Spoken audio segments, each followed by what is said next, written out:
Good morning. इससे पहले आपने बाजार संतुलन का अध्ययन किया।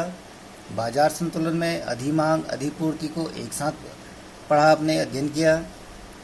अब हम इससे आगे बढ़ते हैं, अधिमांग को पृथक रूप में इसका अध्ययन करते हैं या अलग से हम अधिमांग का अध्ययन करते हैं। यदि बाजार में वस्तुओं की मांग वस्तुओं की पूर्ति की अपेक्षा अधिक मात्रा में हो तो इस स्थिति को अधिमांग कहते हैं। यह स्थिति संतुलन कीमत से कम कीमत पर होता है। एक बार और समझिए इसको। अधिमांग की स्थिति किसे कहते हैं? जब बाजार में वस्तुओं की मांग वस्तु की पूर्ति की अपेक्षा अधिक हो। और यह स्थिति कब होगी? जब बाजार में जो संतुलन कीमत है उससे कम कीमत पर वस्तुएं बिकनी शुरू हो जाएंगी, तो इस स्थिति में अधिमांग की स्थिति आ जाएगी। आइए इसको हम रेखाचित्र के माध्यम से समझने का प्रयास करते हैं। प्रस्तुत रेखाचित्र में y एक्सिस पे हमने वस्तु की कीमत रुपया प्रति इकाई प्रदर्शित की है और x एक्सिस पर मांग पूर्ति इकाई में प्रदर्शित की है। और dd हमारी मांग रेखा है और SS हमारी पूर्ति रेखा है। और ये दोनों रेखाएं, मांग रेखा और पूर्ति रेखा, जहां पर एक दूसरे को काट रही हैं, वह संतुलन बिंदु कहलाता है, जिसे हमने E नाम दिया है। और इस संतुलन बिंदु पर जो कीमत प्रदर्शित की गई है 3 रुपया, यह संतुलन कीमत है। और जो इकाई प्रदर्शित की है 30 इकाई, यह मांग और पूर्ति की इकाई है। चूंकि संतुलन बिंदु पर मांग और पूर्ति दोनों बराबर एक ही बिंदु पर आ जाते हैं, इसीलिए 30 इकाई जो है 30 मांग की इकाई भी है, 30 पूर्ति की इकाई भी है। इसीलिए इसे संतुलन की अवस्था कहते हैं या बाजार संतुलन की अवस्था हम कहते हैं। दूसरी बात, हमने अधिमांग की स्थिति में कहा कि जब बाजार में वस्तु की मांग पूर्ति की अपेक्षा अधिक हो तो उसे हम अधिमांग की स्थिति कहते हैं। और यह स्थिति संतुलन कीमत से कम कीमत पर होता है। यदि बाजार में वस्तु की कीमत 3 रुपये से, जो संतुलन कीमत है, उससे घटकर 2 रुपया हो जाता है, तब स्थिति क्या आती है कि उपभोक्ता को कम कीमत पर वस्तुएं उपलब्ध हो रही हैं, तो वह अधिक वस्तुओं की मांग करने लगते हैं, जिससे बाजार में वस्तु की मांग बढ़ जाती है। और आपूर्तिकर्ता जो उत्पादक है, उस कीमत कम होने से उसके लाभ में कमी आ जाती है या उसे हानि भी हो सकती है, जिस कारण से वह वस्तु की आपूर्ति में कमी कर देता है या उत्पादन में कमी कर देता है, जिससे वस्तु की आपूर्ति घट जाती है। इस प्रकार से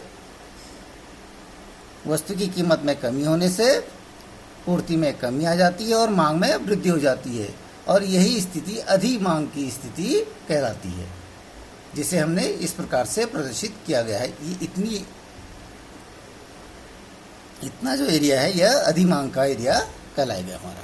ठीक। और अधिमांग की स्थिति में और क्या क्या होता है, ये देखते हैं।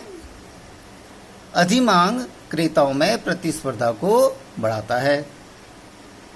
क्यों बढ़ाता है? क्योंकि आपूर्ति कम हो रही है, वस्तुएं सस्ती हो रही हैं और क्रेता वस्तुओं की अधिक मांग करने लगते हैं।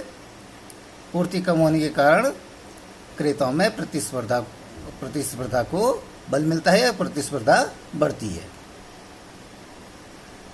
इस प्रकार प्रतिस्पर्धा के कारण क्रेता अधिक कीमत देने को तैयार हो जाते हैं, क्योंकि बाजार में वस्तु की आपूर्ति कम है, मांग अधिक है, तो जिस कारण से क्रेता वस्तुओं को प्राप्त करने में के लिए प्रतिस्पर्धा करते हैं। और इसी प्रतिस्पर्धा के कारण क्रेता अधिक कीमत देने को तैयार हो जाते हैं।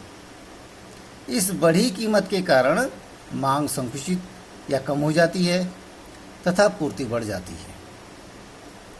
ठीक। क्योंकि इस बढ़ी कीमत के कारण मांग संकुचित हो जाती है। बड़ी कीमत कौन सी? जो क्रेता या खरीदार आपस में प्रतिस्पर्धा के कारण अधिक कीमत वस्तु के देने के लिए तैयार हो जाते हैं। उस अधिक कीमत देने के कारण कुछ उपभोक्ता ऐसे होते हैं जो बड़ी कीमत देने के लिए तैयार नहीं हो पाते हैं, इसलिए उनके द्वारा मांग संकुचित या कम हो जाती है और उत्पादक को कीमत बढ़ने के कारण उसके लाभ में वृद्धि हो रही है, तो वह पूर्ति बढ़ा देते हैं, इसलिए बाजार में वस्तु की आपूर्ति बढ़ जाती है। यह तब तक होता है जब तक संतुलन कीमत पुनः स्थापित न हो जाए। जब तक ये कीमत संतुलन जो घटी कीमत में वस्तुएं प्राप्त होती है, ये कीमत बढ़ते बढ़ते संतुलन कीमत तक न पहुंच जाए, तब तक यह प्रक्रिया चालू रहती है। कीमत में बढ़ने की प्रवृत्ति और आपूर्ति भी बढ़ने की प्रवृत्ति और मांग में घटने की प्रवृत्ति बनी रहती है। इस प्रकार अंततः बाजार संतुलन की अवस्था में आ जाती है।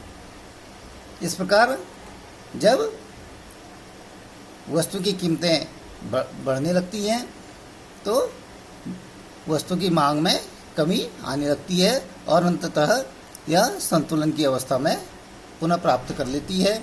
और दूसरी तरफ जब कीमत बढ़ने लगती है तो उत्पादक आपूर्ति बढ़ा देते हैं। आपूर्ति बढ़ने के कारण फिर संतुलन की स्थिति आ जाती है और ये बिंदु जो हमारा मांग और पूर्ति का संतुलन बिंदु है, इस बिंदु को पुनः प्राप्त कर लेते हैं और संतुलन कीमत 3 रुपया वस्तु की प्रति इकाई कीमत फिर हो जाती है।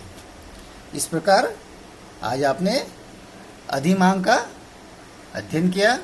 उम्मीद है अधिमांग आपकी समझ में बहुत अच्छी तरह से आ गया होगा।